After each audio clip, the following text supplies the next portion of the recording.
Hello, everyone. My name is Seungmin Che from South Korea. I am currently striving to become a scholar and advocate of peace, delving into the realms of interfaith dialogue and peace studies. It is with immense respect and excitement that I extend my warmest greetings and heartfelt congratulations to Professor Dr. Shabazz Manj, who I have had the honor of working with for peace, and also to the distinguished participants of the Unity and Diversity Insights from the Prophetic Visions for World Peace Conference.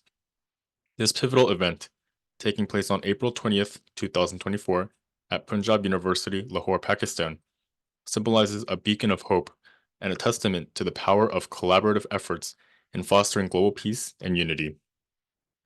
Outstanding dedication and tireless efforts of Dr. Shabazz Manj in organizing this conference alongside esteemed organizations such as Horizon Research Technologies, London, UK, Islamic Center of Daejeon, South Korea, International Federation for World Peace and Harmony, Lahore, Pakistan, and Al Qamar Islamic Research Institute, Lahore, Pakistan,